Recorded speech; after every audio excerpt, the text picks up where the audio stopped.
Hello there, great person. Welcome back to Let's Dive into Warhammer 40,000, the darkest universe there is. So, we had a poll, and yeah, the poll results were pretty close. And yeah, so oh, wait a moment. What? No, they weren't close. Okay, so apparently you all wanted chaos. So chaos you will get today. And before we start, just a quick note: I will not be able to answer comments like quickly tomorrow probably. So I hope you don't mind if I get back a bit late to you. And yeah, as always, we will look at Luetin's video on this topic. And later down the line, I will watch other creators as well. But currently, for getting the basics, I think he's doing a fine, fantastic job. So if you enjoyed the video I'm watching today, please be sure to like the original. It's in the description of this video.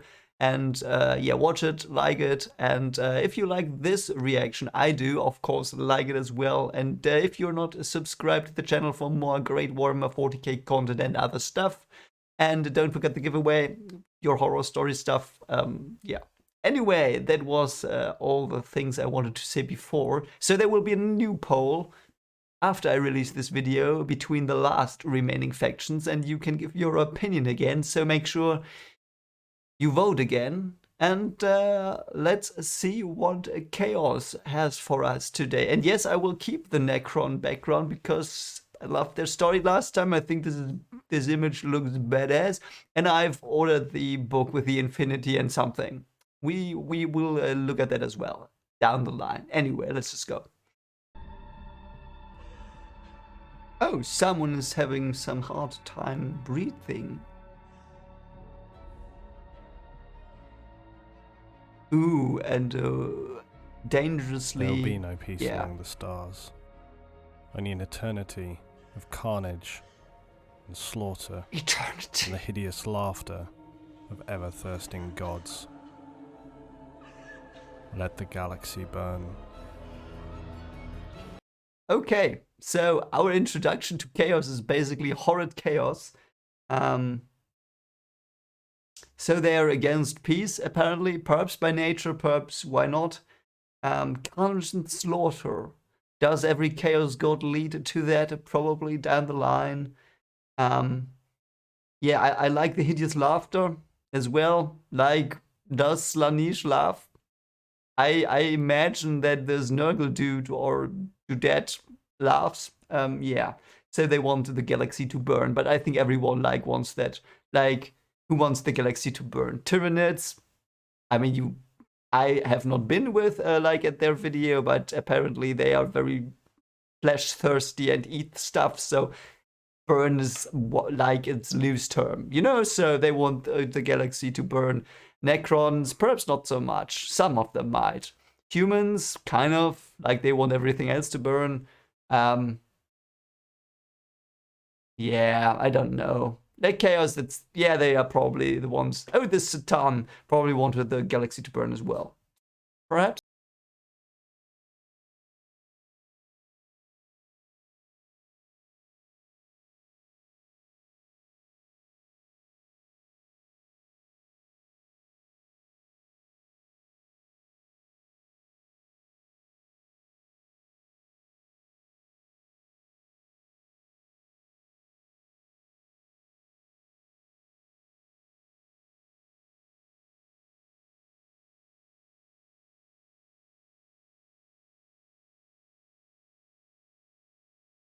Oh God, what are those? What is this thing? I mean, it has tentacles for a nose and ears. That is badass. What is? And this looks like a troll. Is that a Tyranid or is that a troll? And oh no, it's this thing. It's bigger than a troll, and it's like eating with its stomach. And yeah, some angels try to fight them. I love this the way they're coming is like, yeah, let's go. It's horrid. And this thing here as well, like in the background, like this. Do you see this? You might not be able to see it.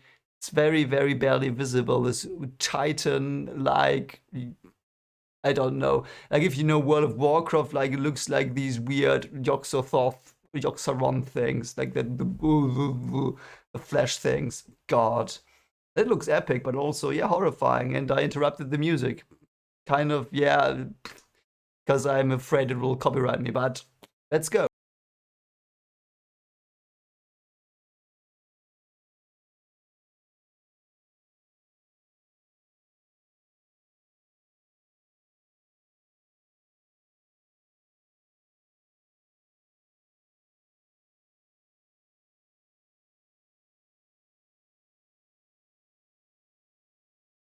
Okay, that was intense. The Chaos Gods represent one of the most malevolent forces in the galaxy humanity inhabits in the 41st millennium. By the 42nd millennium, these dark forces have become wide-reaching and caused destruction beyond estimation. They pervade reality, hanging as an ever-present shadow. Far from being disconnected from that reality, the dark entities known as the Chaos Gods have far-reaching powers and continually threaten to impact the long-term stability and safety of not just humanity, but nearly all races that inhabit the galaxy. While many races have probably a hand in giving rise to the Chaos Gods, it's reasonable to say that humanity, and certainly the Eldar, Yeah, have the played some of the Eldar. largest roles in contributing to the rise and strength of the Chaos Gods. Chaos largely exists not in the mortal galaxy, but in the pure energy realm of the Immaterium, otherwise known as warp space. Yeah, let me stop it there because that's something I thought for a while now. Like we know Slanesh's birth, like royally F the galaxy was one of the royally effing the galaxy events, but the others were already born there. I think the other Chaos Gods. I don't know how many there are. I think there are at least two. Like I know the Nurgle dude exists or Dudette, like I said, because some commenters have mentioned that one. I don't know about any others, I think. But yeah, when were they born? Was their birth also a galaxy splitting event, or was it not that horrifying? Or are they then less powerful than Slanesh? Because, because they were born not from this giant, whatever cluster F that was. Yeah, I hope I will learn that today. That's something I hope I will learn today. The Chaos Gods do not exist in isolation either. In fact, their very existence is continually fueled by the emotions and souls of sentient beings in the material space, or Materium. Warp space itself is a bizarre and terrifying place to mortal entities, as it exists without the established laws of time and space. It is a highly unstable realm subjected to endless disturbances, not to mention the horrifying and immensely dangerous creatures that exist there. Without enlisting the skills of psychic navigators, as well as the Emperor's Astronomicon, the psychic beacon back on Terra, then using the warp to travel would be immensely dangerous. Okay, so I've heard that one as well before. Someone in the comments said it. So Earth has this beacon thing that allows us to counter the warp like a bit by being like a lighthouse in the ocean. Like makes sure that you don't drive your ship into a chaos god thing. So yeah. If not impossible. Yet even with the power of the Emperor behind them, humanity as it stands would be unable to function without the use of the warp. Even with this powerful means of crossing vast expanses of space, true long-distance travel across the galaxy can still take months or even years. Within this strange realm exist bizarre entities drawn to the psychic emanations of mortal creatures. Some of these entities, like the astral spectres, are pure warp creatures who are formed by the psychic energy and ignorant actions of untrained psychers who unknowingly, while exploring their powers, formed these creatures in the warp. Other entities, like the Enslavers, are more ancient and are believed to have existed as far back as the War in Heaven, the galaxy-ruining war between the Old Ones and the Catan-Necron Alliance. Okay, were they born from that war, or were they just like byproduct of it, or were they there and like watched it and were like, they enslave the Necrons now. Now the Necrons enslave the Satan. We should enslave things as well. Like, was it like that, or how did that work? I like the design of the enslavers. Those are the bug things, aren't they? The bug things with the spider teeth. I don't know, but yeah, pretty dark stuff. Also, I like that psychers can like attract or create one of those two. I didn't really get that. Like I didn't understand it, but the process. But it appears that if you're an untrained psyker or a psyker in training as well, you might cause an encounter with one of these shadow things, that might make a good short story as well, like pretty cool stuff.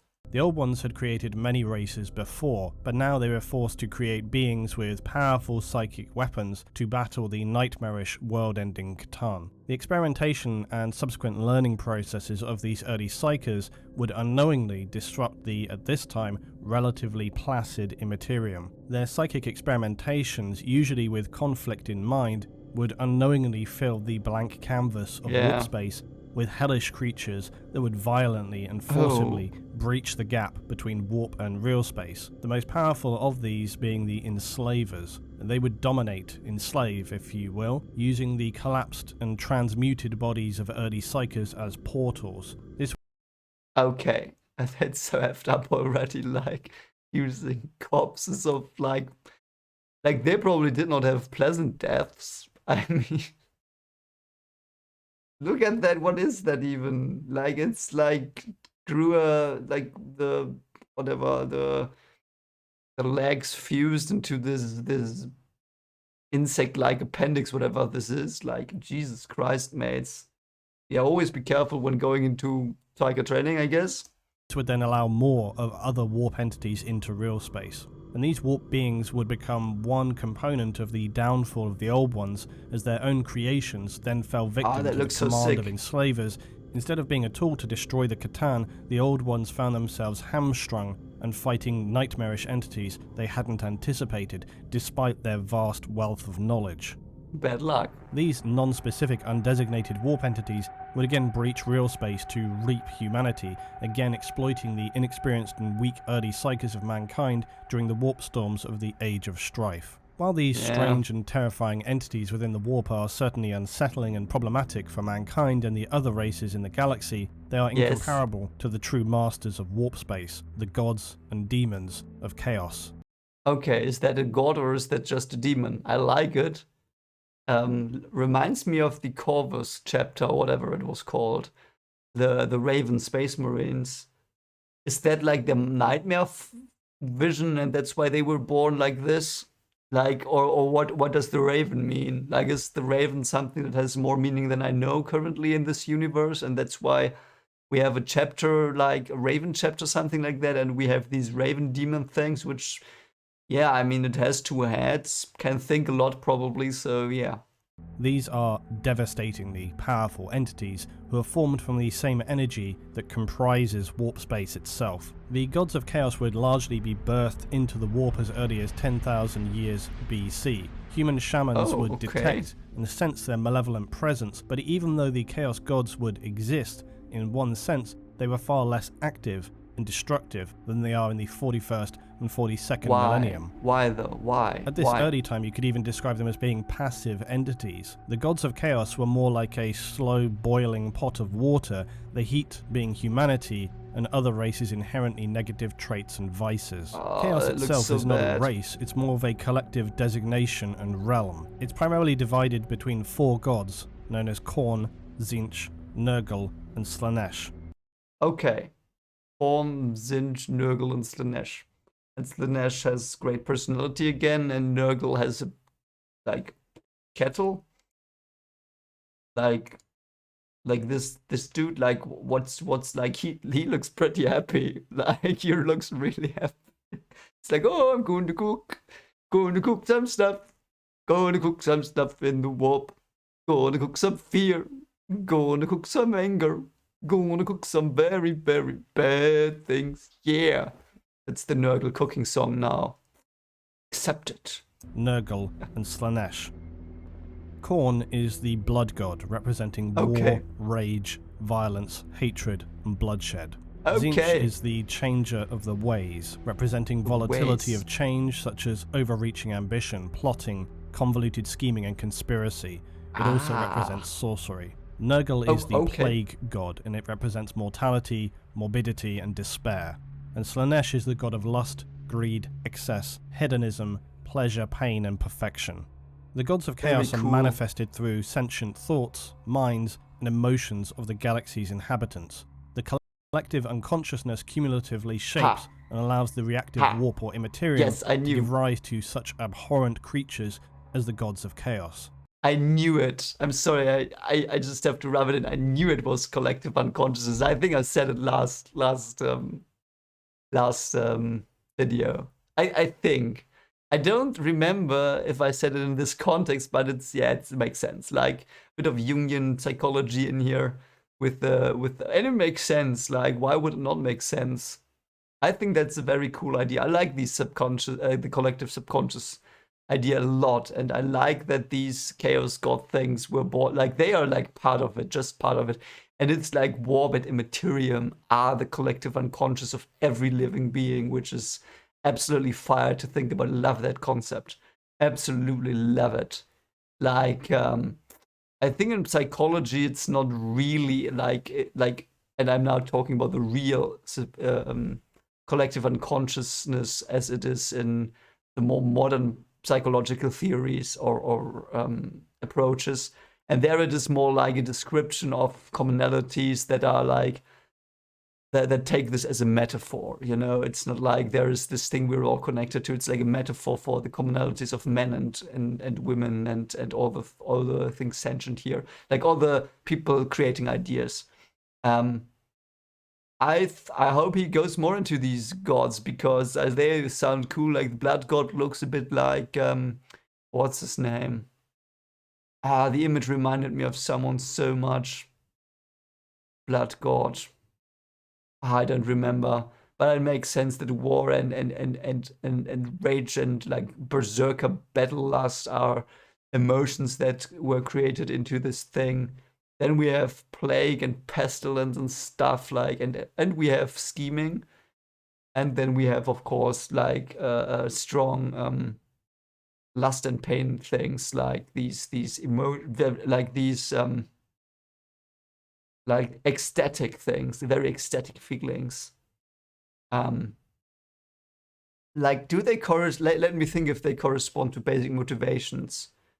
So, there is a god of lust, of course. I mean, that's like, or let's like say bliss and lust and bliss and like happiness perhaps as well. Makes sense. Anger makes sense. Is there a god of sadness and depression? How would that one work? Is there perhaps because like in this kind of world, isn't there a lot of sadness and depression? I don't know. I can see why there's a lot of anger and blood. I can see why there's scheming.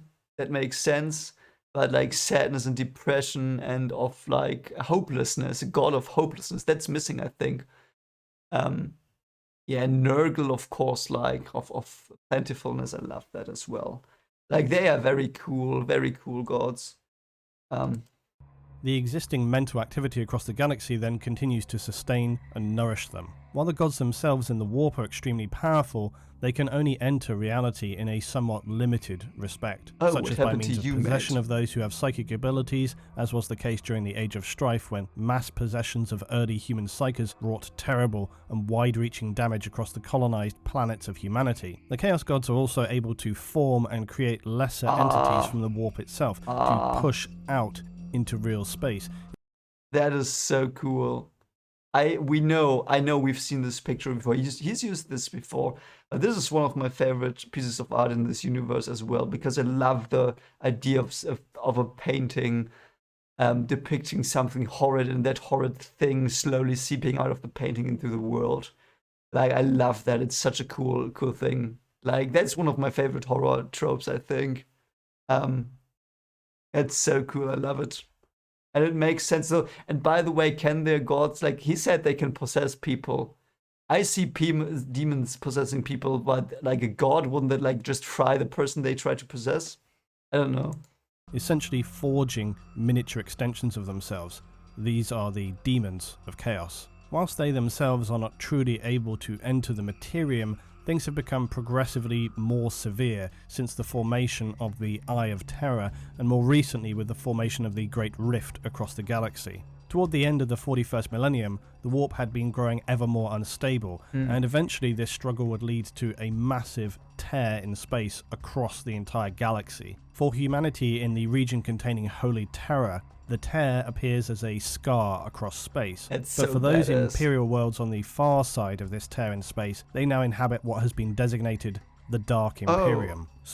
Oh god, what are you? Look at it, looks so Geiger-esque. Like, if this isn't a Geiger-like creature, I don't know what is. Called because on this side of the Great Rift, the light of the Emperor does not shine. The Astronomicon is not visible to warp navigators, and travel and communication are difficult at best. Eventually, over time, things will become somewhat more stable, but the massive tear across the galaxy leaves a continual shadow of darkness hanging over it. Where chaos had once been somewhat contained, it now pervades the entire galaxy, and nowhere is truly safe. That is such a game changer. I know you've told me that this is a recent event. Like, wow, that is such a giant game changer. Like half the galaxy poisoned by darkness and chaos. That's so badass. Returning though to the Chaos Gods, while all inhabiting the same realm, they're generally speaking not a collaborative or united force working together. No, of they course simply not. happen to cohabit the warp. They're in a near constant struggle and conflict between themselves, and this ongoing battle of dominance is known as the Great Game. Yeah, of course. I mean, that makes so much sense, because if you if you have one strong emotion, you don't have the other ones. Like, if you're like rageful and like want to do war so much because you love fighting and blood and, you know, all the bad stuff, of course you will not want to F around with people in the like, or like, I don't know, like, this is not what you want, or like eat a lot then. Like, you just want to go for the other person. Like, they are very strong emotions, and if there are more than one strong emotion, like, they are not as strong as they could be if they are alone. So I really get the idea of them really like being also like, they want, of course, like, it's like a fight of emotions, of emotional states for supremacy in the galaxy, and if one wins, we're so effed. Like, they exist, of course. And let's be real, in reality, things like this exist as well. I mean, of course, I don't mean weird demon things that come to gobble you up. Who knows? Who knows? I still have to go ghost hunting for my 2,000 subs video, so if you get me to 2,000 subs, you will see me looking for things like this. Whatever. No, but jokes aside, you know, this idea of strong emotions, like in groups that captures them, and that makes them almost appear mindless, like in war areas, like the atrocities that happen just because the safety of society and plentiful things to have is not there, and the corruption in the mind that starts to spread and to poison minds and to like absolutely F over areas. Like, it's almost as if there is a god there, like possessing them, turning them unwillingly into a cult of some thoughts, like in war or in famine areas or whatever. So, because I guess Nurgle is also like the god of famine, perhaps Nurgle is the god of famine. A game that can arguably never be truly won.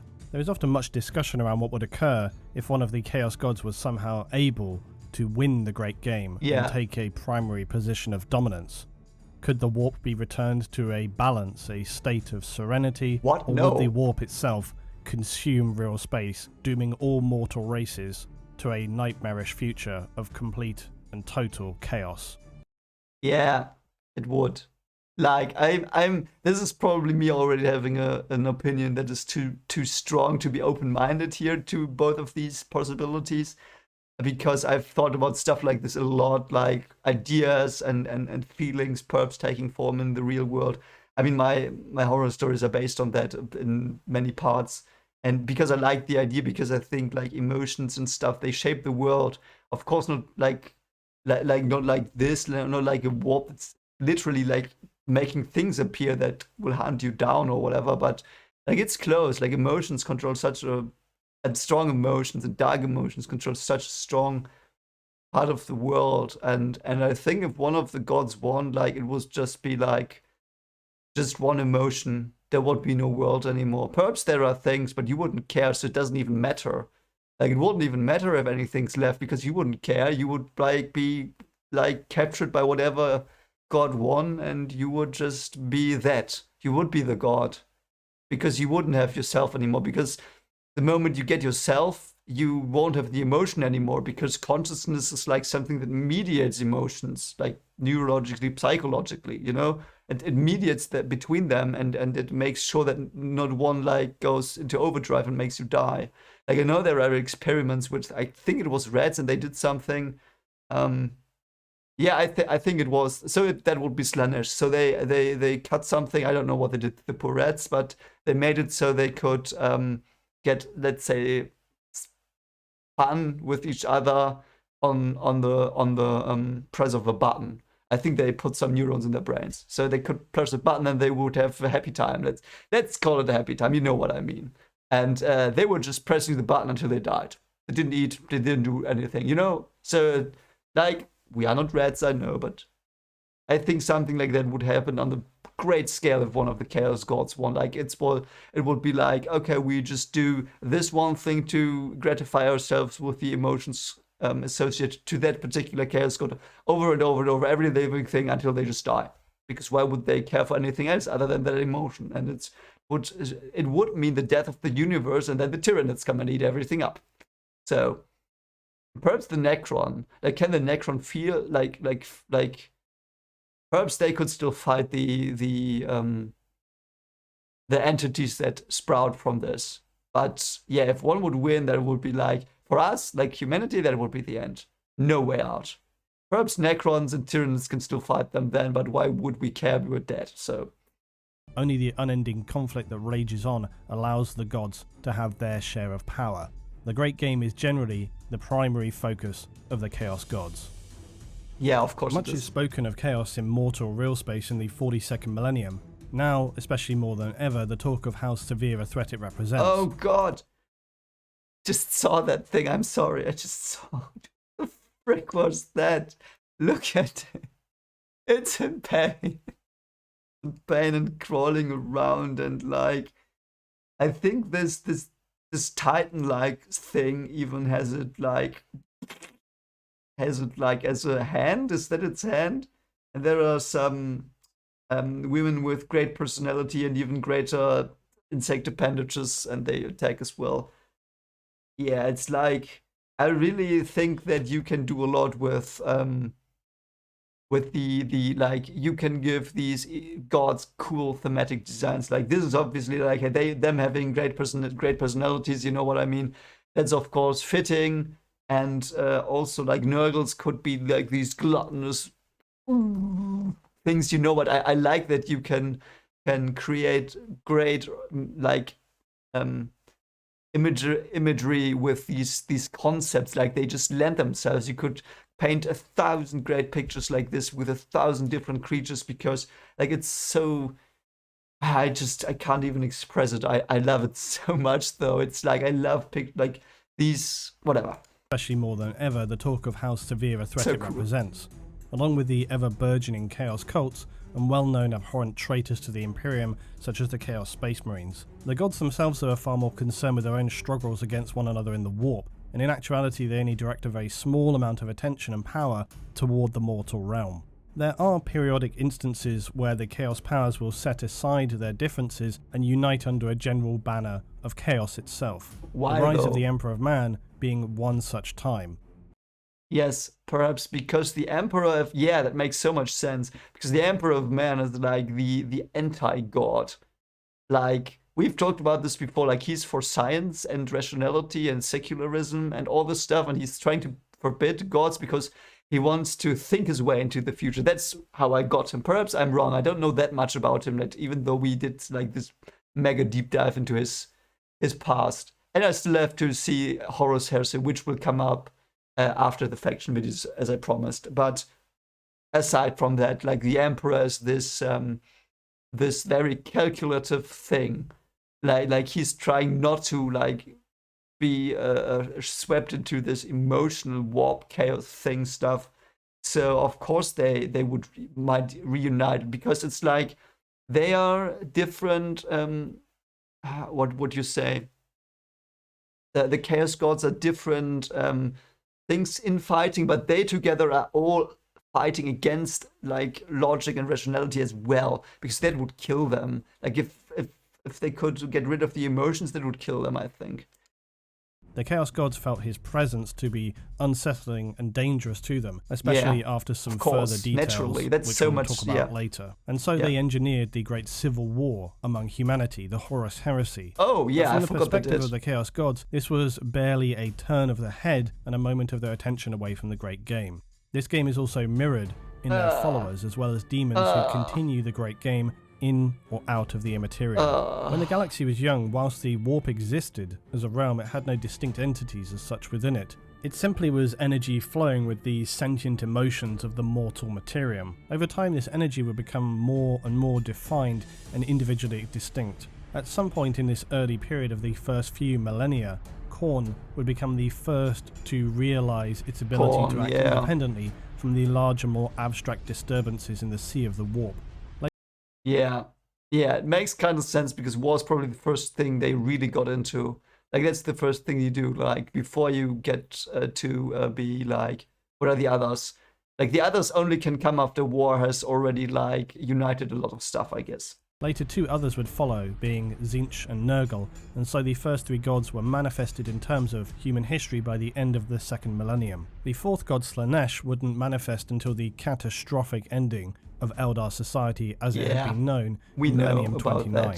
There are also a few minor gods of chaos, the most notable though being Malice, known as the Renegade or sometimes 5th Chaos God. Very rarely spoken of or written about now, Malice represents pure anarchy, destruction, and terror. Malice itself represents the chaotic nature of the warp, and because of its destructive tendencies will wage war against anything it encounters, fighting both the powers of chaos and all mortal creatures. And you may think, well, isn't that already like the other Chaos Gods? True enough, except Malice is a purer form of that focus. And interestingly, unlike the other Chaos Gods, Malice can supposedly be summoned into reality so long as enough sacrifices are given and a vessel body is available for him to take possession of it. Sounds a bit like Nyarlathotep, I think. I don't really remember the details on Nyarlathotep, whatever. You know the guy that wanders the world and the body that also has cults to him, I think, in Lovecraftian lore. Interesting, yeah. And the others seem to have, and you told me, I'm just like trying to reiterate to make sure it's correct what I heard, that they have like they can create shapes in this world, but if the shapes are damaged, they will just like flow back into the chaos, like into the immaterium, which is like Cthulhu. So yeah. While the strength and position of the gods shifts and is in constant conflict, there is a relatively established order or hierarchy between them. Khorne, as the first god of the Immaterium, is seen generally as being the most powerful overall, and this is attributed to the endless acts of murder, violence and sacrifice that have been relentlessly ongoing since his inception. They continue to fuel and keep him filled with ethereal strength with little if any respite. Khorne is believed to have risen during the Middle Ages of man, this period known for its excessive bloodshed and savage close-quarter battles, which would often result in massive casualties and entire battlefields being left awash with blood. I don't know, really? The Dark Ages? Like, does he mean the real Dark Ages? Or no, he probably means the Dark Ages after the Golden Age, right? Yeah, okay, I'm sorry. I'm a dum-dum. Yeah, that makes sense. Okay, sorry, yeah, of course. Not to mention the ongoing cruelty, anger and savagery of the age, wherein humanity would continually brutalize itself. Okay, I think with these pictures he's talking about the real Dark Ages, which is that were not that many people. Like, there were worse times. Like, this is like a myth of it. Like, the Dark Ages were horrid. First of all, okay, I'm not going to go into this too much, but I know some of my friends who study history and Dark Ages a bit. They are like very, like, that triggers them that word. I mean, whatever. I'm just going to mention it here so they won't get mad at me when they see this video. So shout outs to you. You know who you are. But I know the Dark Ages are like, what, from 500 to 1300 or something like that, like, and there were so many periods inside it. Like, some brought a lot of prosperity and structure to the world. So I'm gonna go with he was born in the Dark Ages after the Golden Age when like all humans suffered and were savage or whatever. I don't know, but okay, so this is the law. Okay, so this is law. Anyway. Each conscious act of violence, fury and bloodshed contributes to Khorne's power, whether those individuals actively follow him as a god or not. Followers of Khorne are warriors without exception. He has nor requires no temples.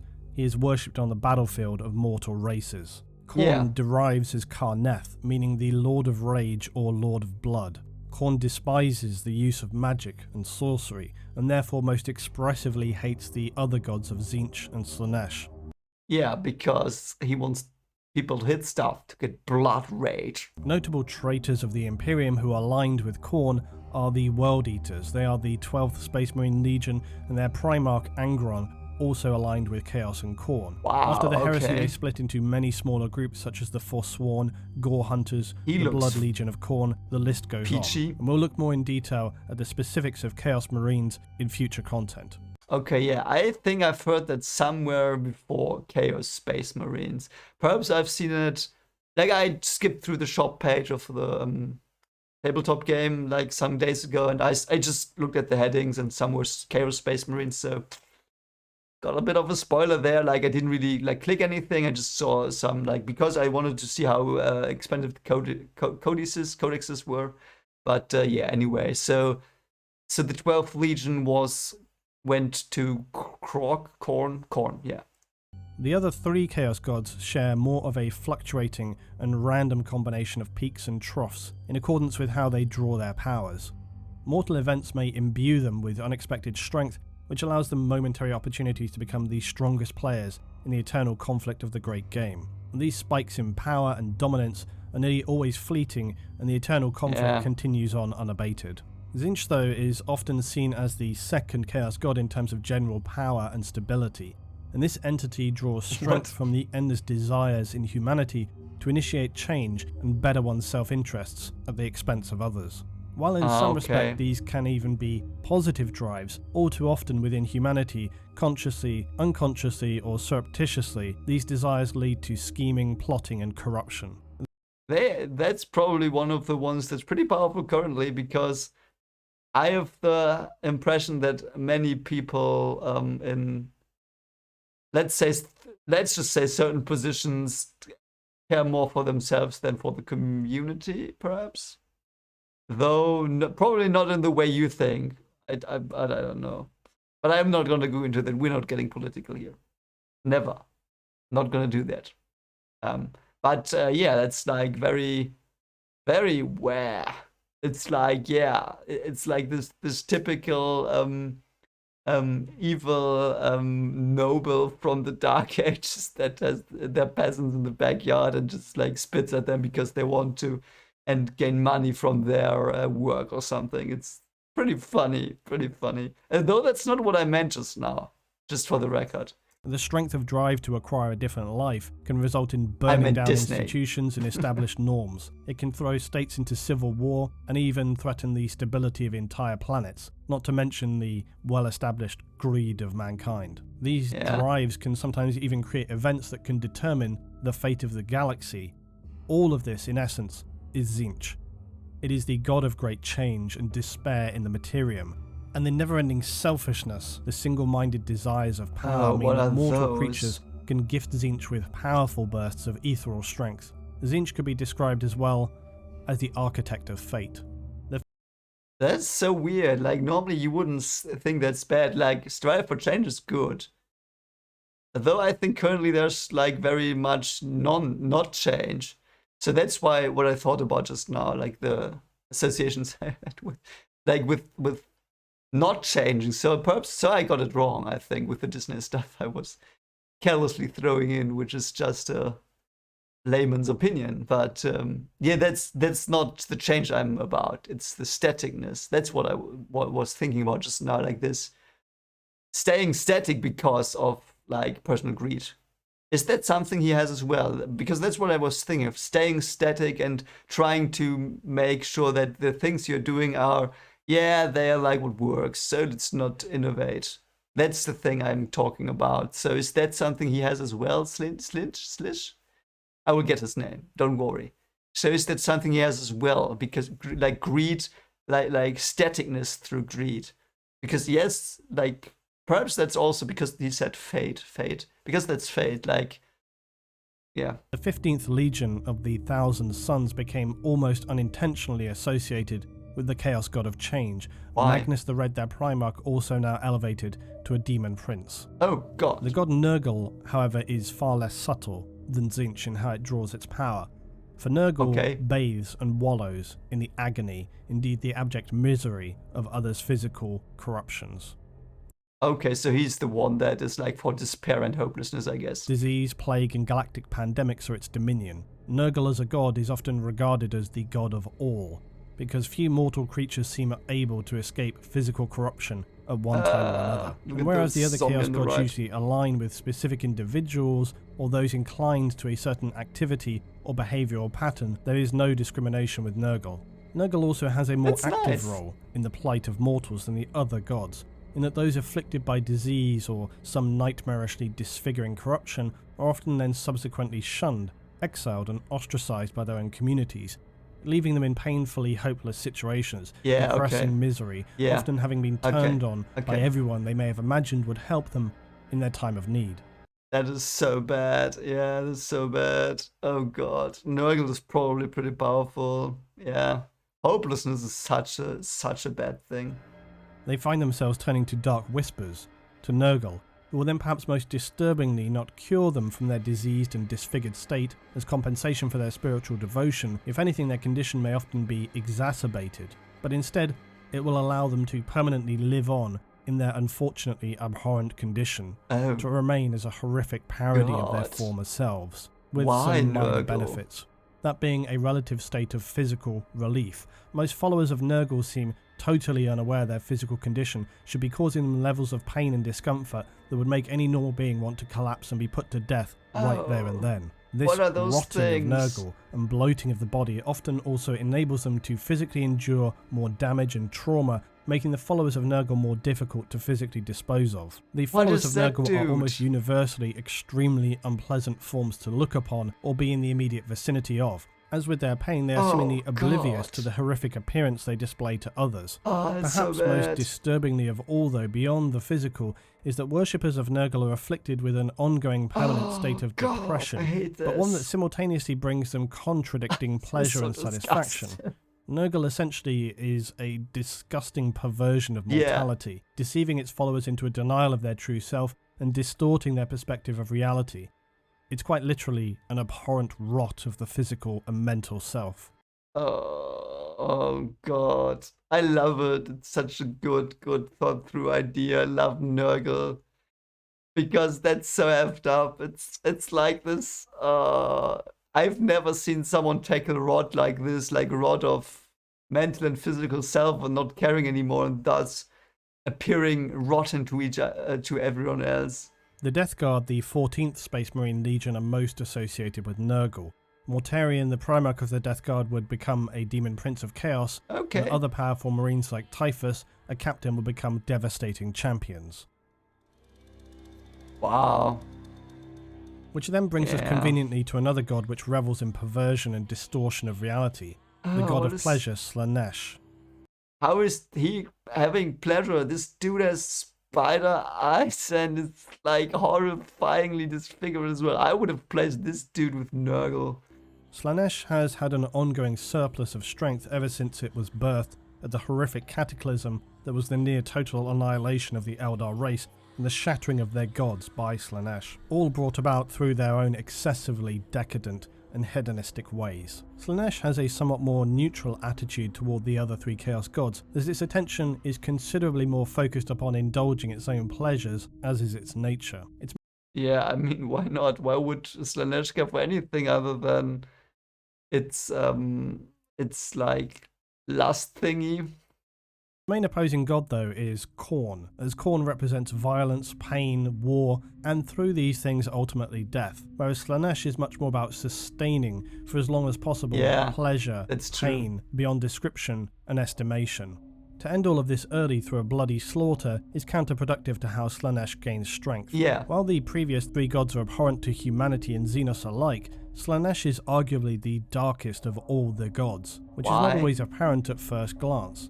Yeah, I mean, this looks so much like a siren. To be held in near perpetual states of unimaginable psychological torture, to have pleasure senses dragged and extracted to levels which could be so intense as to be painful, it's a depraved entity that revels in not simply hedonistic pleasures, but prolonging all of these to the extreme. The 3rd Space Marine Legion, the Emperor's Children, are the most notable followers of Slaanesh, and are best simply described as hedonistic psychopaths. Fulgrim, the Primarch of the Emperor's Children, would also become a powerful demon prince. Okay, so in the Horus Heresy, or shortly after, some of the Primarchs turned into demon princes, which is... yeah. Well. The strength of all the Chaos Gods comes not from the most extreme acts defined by their characters, it's the very opposite. For you see, whilst a great many acts and tidal waves of emotional horror and depravity at one time would birth the gods themselves, it is the inevitability of mortal conditions that sustains and fuels them. Yeah. Yeah, I think that's it for... like, I will put it into 2 parts because it's already 46 minutes again. And yeah, I didn't want you to be here like, oh god, now he's gonna keep talking. Yeah, so we basically learned about the Chaos Gods, a bit more about Chaos itself. I will have to hear their names more, but I think I get their idea a bit more. It's also funny that some of them seem to overlap a bit, like Khorne and Slaanesh seem to overlap with the pain stuff. Like Khorne wants like pain momentarily, and that's what he likes, or whatever, or is nurtured by, and Slaanesh is like eternal pain and lust pain, or whatever. I don't know. And yeah, very, very cool stuff. I love the ideas here. There's so much to think about, because I think creature stories and ideas like this in horror and sci-fi are very, very, very important, because they show you the dark side of humanity in a way that might help us encounter them and think about them. Because, you know, if it's a weird demon god from another plane, you might think about it easier than if it's your neighbor. You know what I mean? It's like it puts like a bit of a veil in front of human atrocities, things like this in fiction, which is why I like it probably as well, because it makes you think without completely like looking at the horrors of human nature. You know, it's like this one layer in between that makes it more graspable and makes I think, at least in my, like, for me, it makes it a bit easier to think about it.